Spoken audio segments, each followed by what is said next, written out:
안녕하십니까. 도덕경 문학기법 이라는 섹션을 마련을 했는데 여기에서는 도덕경에서 노자가 사용하는 그런 그 좀 고유한 기법들이 있어요.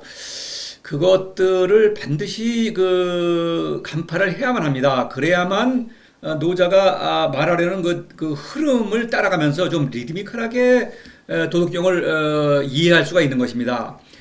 그래서 그것을 좀 그 노자가 쓰는 기법을 하나하나 이제 제목을 달아가지고 영상을 올릴 것입니다. 첫 번째로 비유에 관해서 이제 말씀을 드리겠어요. 비유. 도덕경은 비유 대부분 비유입니다. 그러니까 이 비유를 고려하지 않으면은 도덕경을 헛읽는 것입니다. 읽으나 마나예요. 그런데 어떻습니까?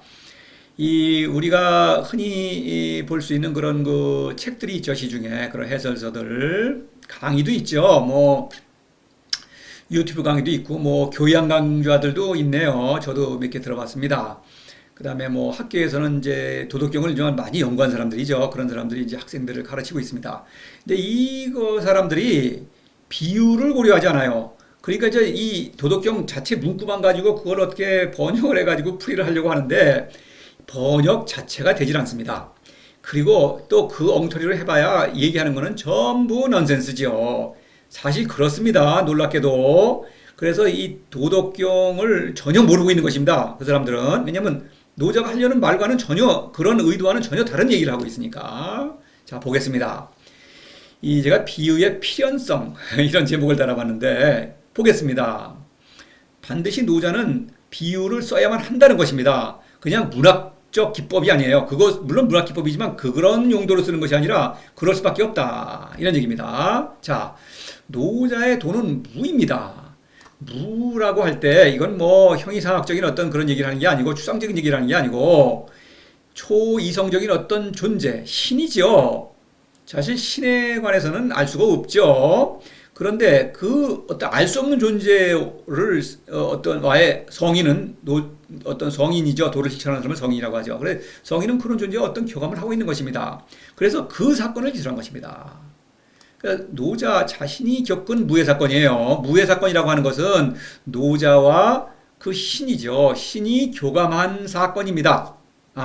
그것을 기술하고 있어요. 노자는 자신이 겪은 그 사건을 기술한 것입니다. 도덕경으로. 자, 그래서 이 무해 사건, 신과의 어떤 교감이죠. 그런 관계, 그런 사건은 경험과 이성을 초월한다. 그렇죠. 초월적인 사건이다. 이런 얘기입니다. 그래서 일반적인 언어로 직접 묘사할 수 없다. 일반적인 언어는 뭡니까? 학문적인 언어죠. 학문. 학문은 개념과 논리로 구성되어 있죠. 경험과 이성에 대응하는 것이죠. 그렇죠? 어떤 개념의 어떤 그걸 가지고 그거를 여러 가지로 구성해서 그것으로 쌓아 올린 것입니다. 그렇게 할 수가 없습니다. 그러니까 도덕경을 많은 사람들이 도덕경을 이해하지 못하는 것은 바로 학문의 관점에서 이거를 보려고 하는 것입니다. 그러니까 그 비유를 뭐 따지고 분석하고 뭐 글자 뜻도 알아보고 문장 구성 안 되는 것입니다. 그리고 어디 뭐 예를 들어서 어떤 뭐 다른 사람이 한 얘기, 다른 사람들의 얘기를 끌어들여서 이걸 갖다가 얘기를 엮어나가는 것입니다. 그렇게 해서는 안 되는 거예요. 그렇기 때문에 비유로 되어 있는 거예요. 무의 사건은 비유로밖에는 말할 수 없다는 것입니다. 자, 그래서 그 비유를 그럼 어떻게 알아들어야 되느냐? 비유 자체만을 연구하고 분석해서는 아무것도 나올 게 없어요. 일반적인 문학 작품은 그렇죠. 비유를 잘 생각해보고 추측해보고 상상돼보고 그러면은 그 작가의 의도를 어느 정도 알 수가 있죠. 그리고 작가는 오히려 그런 거를 좀 오해하기를 바라는 것도 있어요. 상상하고 뭐 이런 걸 갖다 유도하는 것이죠.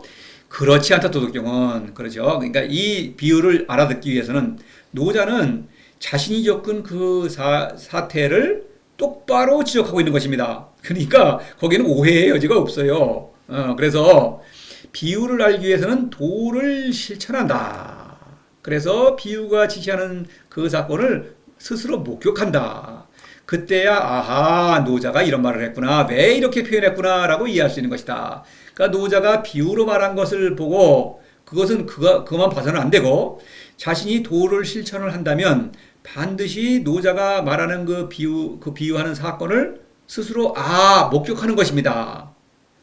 그거예요. 그런 목적으로 노자가 그 도덕경을 쓴 것입니다. 자신이 겪은 바를 기록함으로써 다른 사람들이 도를 실천할 때, 이런 사건들을 겪게 되어 있거든요. 그래서 그런 사건들을 비유로 말한 것이다. 도덕경은 물론 81장까지 의도적으로 도가 어떤 성숙해가는 과정 중에 순서대로 되어 있어요. 그래서 도를 실천하면서 읽어야 되는 것입니다. 도가 높은 사람이라야 뒤에 81장을 읽을 수가 있어요, 사실. 그런 것입니다. 도덕경은 도를 실천하기 위한 안내서이다. 이것입니다. 도를 실천하지 않는다면 도덕경은 전혀 무의미한 책이에요. 왜냐? 그렇죠. 말하자면, 무술교본이 있어요. 근데 무술교본을 열심히 연구를 하는데 무술을 안 해, 몸으로. 그러면 그게 무슨 소용이 있겠습니까? 그렇죠. 몸으로 어떤 효과를 나타내야 되는 거 아닙니까? 도덕경도 그런 거예요. 도를 실천하면 나 자신의 삶이 변화합니다. 내 자신이 변화하고 성장하거든요. 그 사건을 기록한 것입니다. 내가 성장한다고 하는 것은 그건 무의 사건으로 말미암아 성장하는 것입니다. 그래서 그 사건들을 도덕경으로 기록한 것이다. 이런 얘기입니다. 자, 이런 말을 미심쩍어 하시는 분이 지금도 있으시리라는 것을 제가 어느 정도 짐작할 수가 하겠는데, 그것은 사실이니 어떡합니까? 사실입니다. 이거는. 그래서 이 사실 도덕경을 그냥 비유를 고려하지 않고 읽으면은 솔직히 어떤 이성을 제대로 어떤 발휘하려고 한다면 읽을 수가 없는 것입니다. 앞뒤가 맞지도 않고요. 내용도 헷갈리고 이런 것입니다. 어떤 앞뒤가 이성만으로 어떤 이성적으로 이렇게 파악하려고 하면은 그렇습니다. 안 되는 것입니다. 그런데 그거를 엉터리로 하면서 그것을 막 주장을 해요. 애매모호한 얘기, 구름 잡는 얘기 이런 거를. 그런 사람들이 너무나 많죠. 책도 그렇고 강의도 그렇고 또 일반적으로 도덕경 좀 안다는 사람들 다 그렇죠. 자, 그런 것은 다 쓸모없는 그 부질없는 짓입니다. 자, 그 다음에 보겠습니다. 자, 노자가 사용하는 그 비유의 종류를 좀 보겠는데, 이거는 우리가 흔히 문학 작품에서 볼 수 있는 그런 기법들을 씁니다. 그러나 의도는 전혀 다른 것입니다. 어떤 멋부리기 위해서 쓰는 게 아니에요. 문학 기법은 그런 거 아닙니까? 그런 것이 아니라 노자의 비유는 어떤 특정한 사태를 분명히 지시하는 것입니다. 지시하기 위해서 비유를 쓰는 거예요.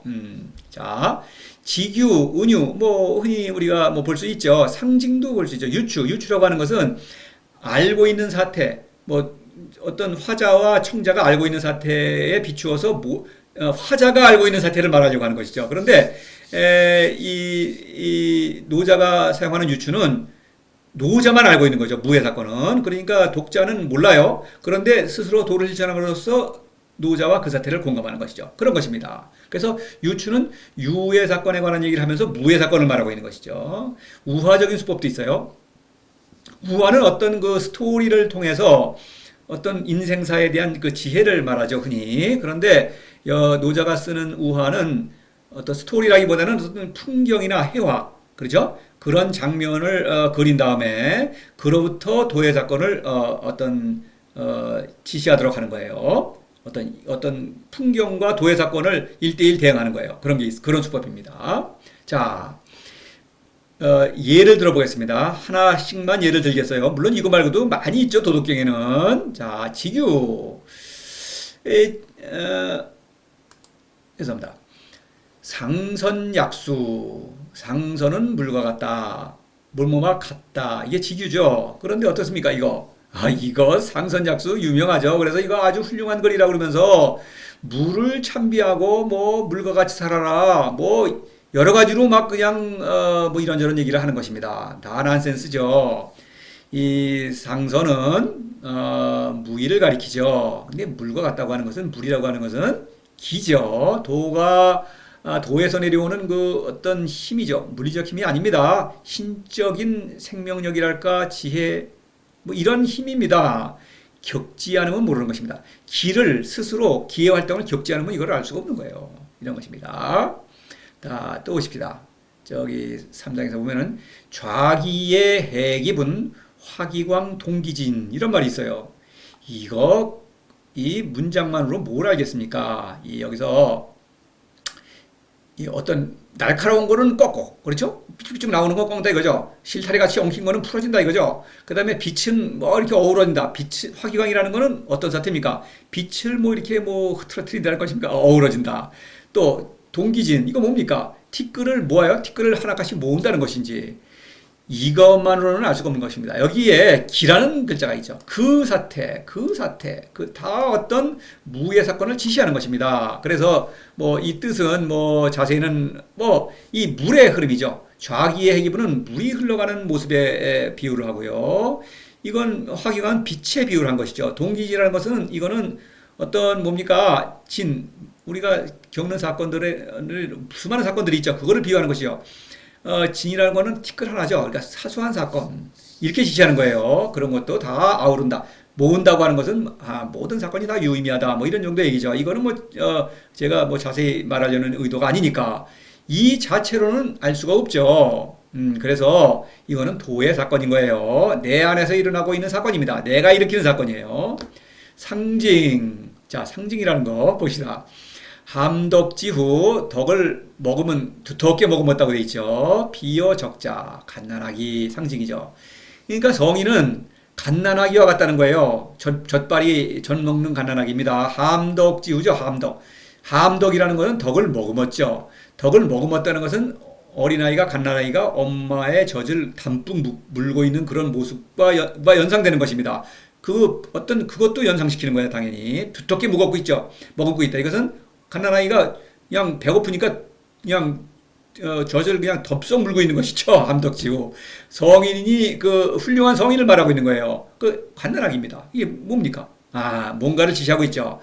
여기 봉채회사 불석 이런 말이 있는데 석은 쏜다는 뜻이죠. 봉채회사는 꿀벌, 전갈, 살모사, 독뱀이죠. 구렁이, 이건 독이 없는 뱀이죠. 이런 거를 가지고 뭔가를 상징하고 있는 것이죠. 자, 이런 얘기입니다. 이 자체로 뭘 알겠습니까? 그렇죠? 유추.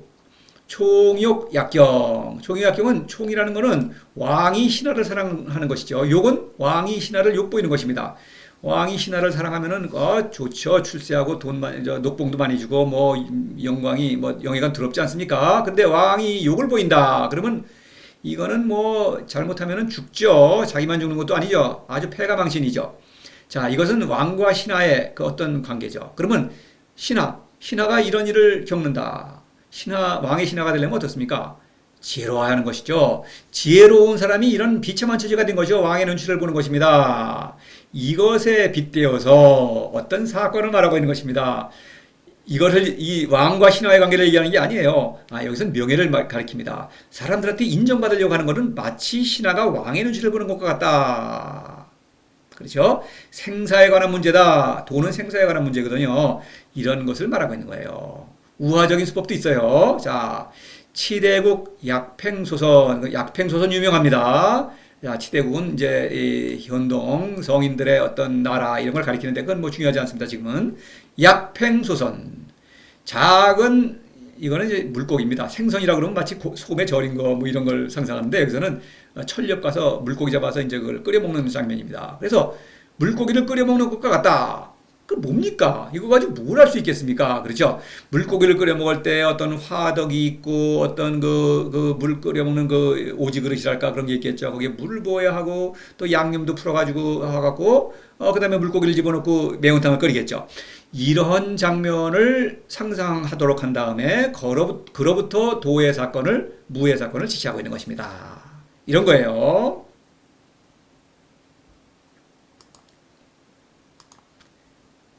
자, 노자가 직접 한 말을 보십시다.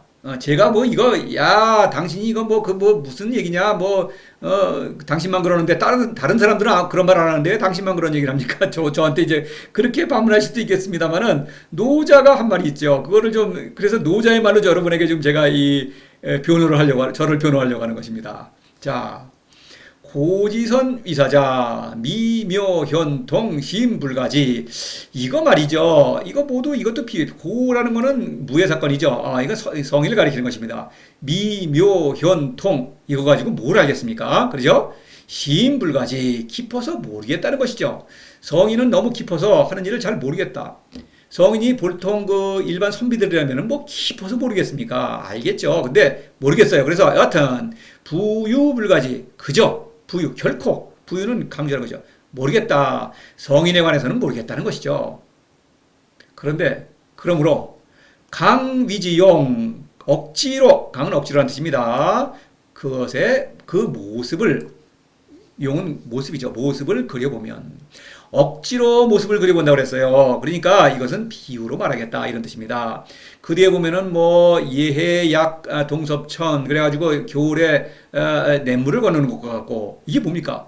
겨울에 냇물을 건너는 것과 같다. 뒤에 바로 이제 그게 7가지가 나오는데 그거 가지고 알 수가 없습니다. 다 비유이기 때문에. 그래서 여기 노자는 그러므로 강위지용 그 겉모습을 비유로 그려볼 것 같으면 성인이 그 다음에 겨울에 물을 건너는 사람이 아니죠. 당연히 비유로 말하는 것입니다. 자, 이렇게 비유로 말하겠다고 하고 있죠. 노자는 오부지기명 자지왈도 강이지명할 때 이런 말이 있어요. 오부지기명 모부지기는 무를 가리킵니다. 도를 가리키는 거예요. 그 도를 설명할 수가 없다. 무의 사건을 설명할 수가 없다는 뜻입니다. 명은 여기서 설명한다는 뜻이에요. 이름이 아닙니다. 자지왈도 글자로 이름을 붙이겠다. 근데 도다. 그래서 우리가 흔히 말하는 뜻의 이름은 도입니다. 글자. 노자는 자지. 글자로의 이름 아닙니까? 도. 우리는 이 글자로의 이름을 이름이라고 부르죠. 우리가 누구의 이름을 부를 때에도 글자로 되어 있지 않습니까? 그것을 이름이라고 부르는 것입니다. 그래서 글자로는 도 이름이 있어요, 당연히. 그런데 뭐 도에 이름을 붙일 수 없다고 일장에 뭘 하는 얘기입니까? 말이 안 되지 않습니까? 그래. 근데 여기서 강위지명할 대. 또 이거 억지로 그것을 설명하자면 설명을 할 수 없다고 그랬어요. 그런데 설명을 억지로 하니까 그게 비유인 것입니다. 그래서 대입니다.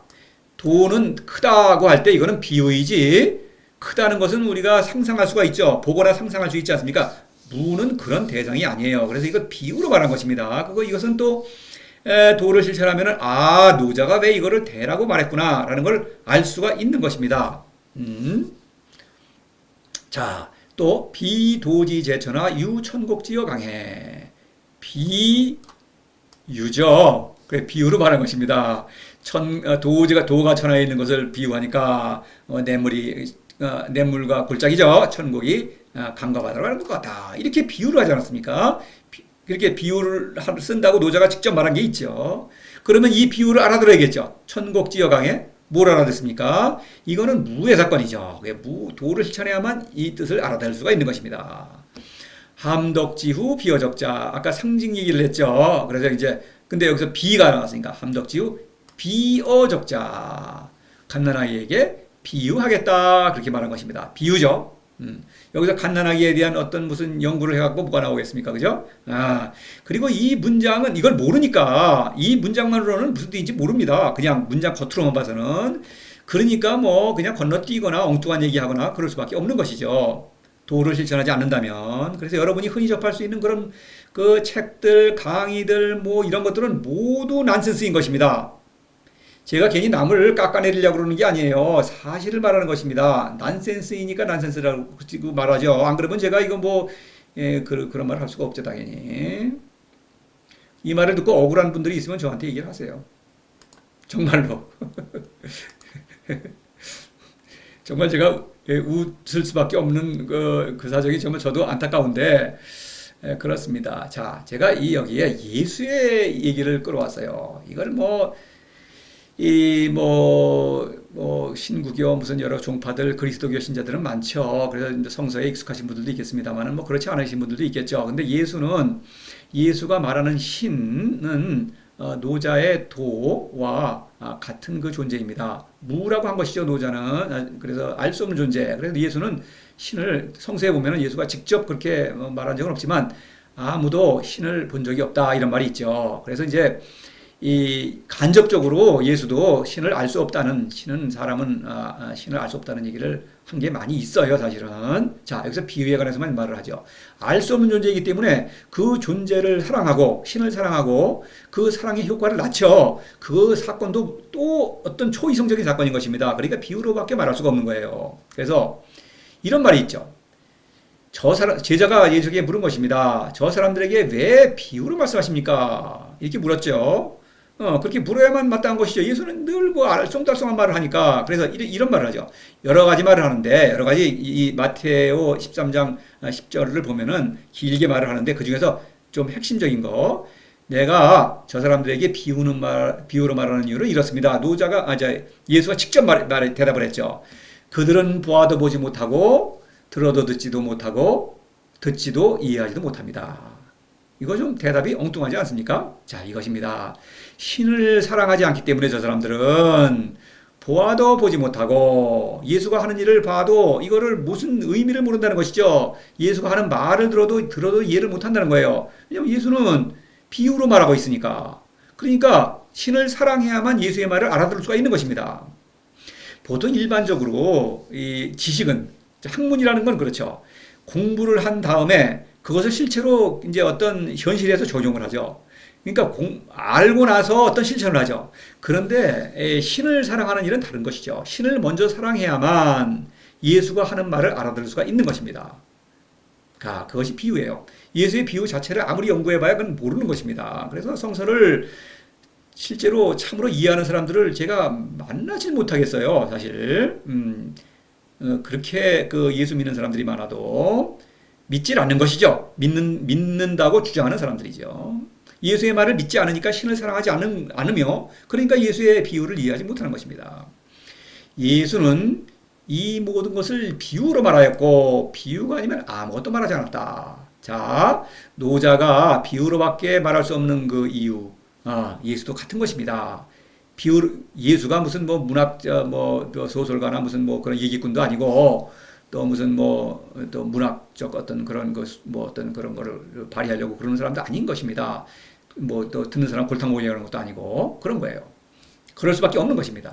자, 예수는 제자들에게 비유가 아니면 말하지 않았는데, 따로 그들과 함께 머물 때 모든 것을 설명해 주었다, 이렇게 말하죠. 그러면 비유에 대해서, 비유의 뜻은 이렇다, 요 문구 이런 걸 설명한 것입니까? 그럴 내용이 뭐가 있습니까? 예수가 말한 비유에 그럴 만한 내용이 뭐가 있습니까? 그저 그냥 지나가는 얘기 비슷하게 했는데요. 자, 이것은 신을 사랑해야 한다는 것, 신을 사랑하면은 너무나 좋다는 것, 이런 효과들, 이런 것들을 말한 것입니다. 그러니까 신을 사랑해야만 한다. 기도한다고 하는 것은 신을 사랑한다는 뜻입니다. 신과 만나서 신과 뭔가의 교감을 나누는 것이죠.